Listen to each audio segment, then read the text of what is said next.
A year ago last November, I co-preached with Layla Polk Thomas, my first introduction to her genius as a speaker and a writer. Then, as today, I was blown away. It's no surprise that Layla was recently chosen as a Spark Scholar, an honor acknowledging her promise both as a student and as a future leader. Layla, thank you for your words, for sharing those 4 strategies. I know that it is not the job of people of color to teach white people about racism. We are grateful and humbled by your wisdom and your generosity. Layla's video is one to watch over and over again. It's a powerful learning tool. I've also learned from reading widely, most recently Layla Saad's book, Me and White Supremacy, which lays out a multi-day program of reflection and writing designed to train white people to be effective and proactive allies. I look forward to the work that we will continue to do here, learning and growing together as a congregation committed to dismantling white supremacy, eliminating racism, and ensuring the liberation of every one of us. All of us need all of us to make it. Layla instructed us to listen. And one of the things I've done a lot lately is listen to a wide range of people about racism. For this service, I thought especially about young people of color who every day are deeply impacted, shaped by events in the world and by adult role models in their lives. I ended up talking to white parents raising young people of color in our congregation who have had to figure out every day how to deal with racism as allies to the beloved young people who are ours too.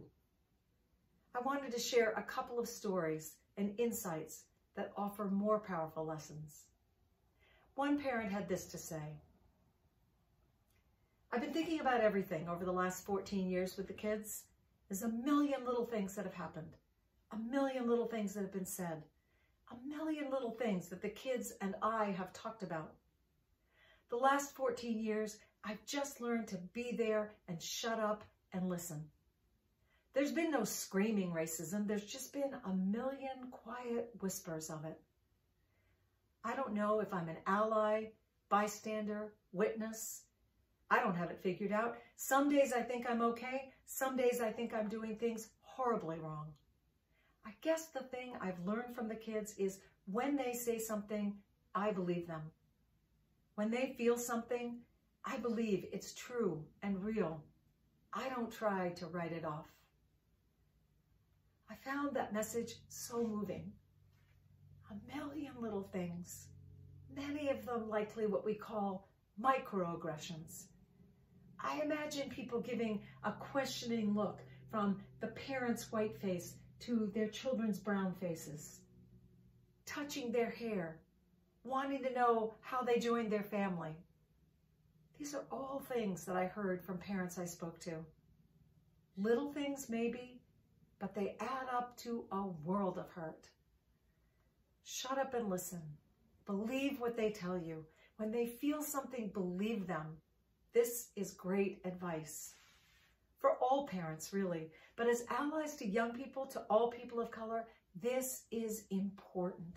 Just listen and believe them. Another parent told me about his Black teenage son walking down the street when a white woman crossed the street to walk on the other side. This was before COVID.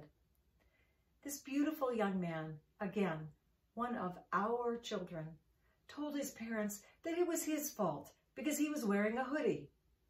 His parents emphatically stated that he did nothing wrong, that it was her problem, not his. But they said, if he's worried about people, especially cops, responding to him negatively, he could keep the hood down. Not because he shouldn't have all the rights of wearing a hood the way his white friends do, but because once a racist person is triggered by an image of someone, we don't know where events can lead. I can only imagine how painful that conversation was for these parents. And it's a conversation that every parent of every young Black man or Black woman, for that matter, has to have with their children. We can feel how wrong it is and we also know it's necessary for their survival. This is the thing. Being an ally is a verb. It's an active forward motion, a decision to take things on. Some people prefer the term accomplice, meaning that we're acting with people of color, following their lead, listening to their direction. I'll tell one more story of my own. A few weeks ago, I attended the rally for Black Lives at Franklin Park with a few thousand other people, completely peaceful, all wearing masks, and keeping some kind of distance. I knew it was important to be there. Showing up is active allyship.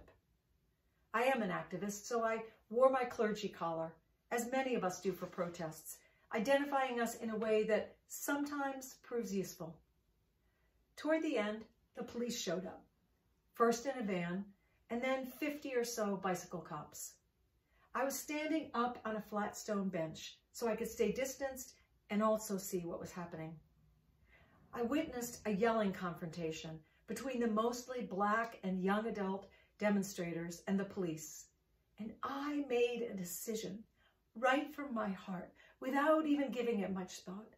If any of these young people is threatened by a police officer, I will put my body between them. Moving closer to the confrontation, I saw fellow clergy taking the same preparatory stance. In the end, the police moved out without taking any action toward the demonstrators. I heaved a sigh of relief. I also noticed that my resolve was strengthened. I am ready. No one, I thought, is mistreating a person of color on my watch. Not if I can say or do something about it. Just no. This, as Susan Frederick Gray says, is no time for a casual faith. We are being called into action. Let us be all in at this moment. As she says, we've heard the UUA amen to uprising commitment and call to action.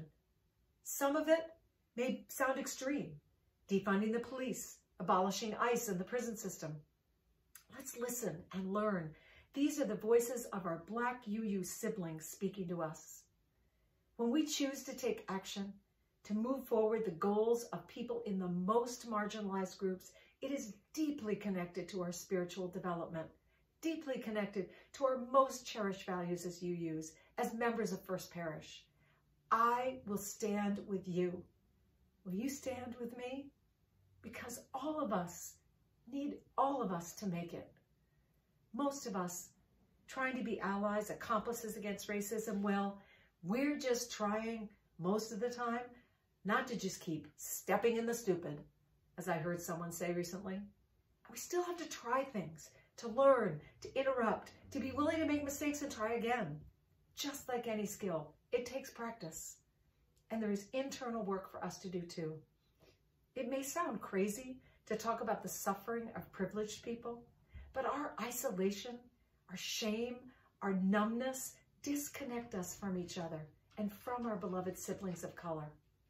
If we are going to lead with our hearts, which is the only way to do this work, then we need to love ourselves too. Ally, accomplice, activist. This is what it means to be bound up in the interdependent web of life, to live out our common commitment to ending oppression. We need tools, strategies. We need to listen to the voices of those most harmed by racism. And most of all, we need to remember how deeply we care, to lead with love, to speak from our hearts.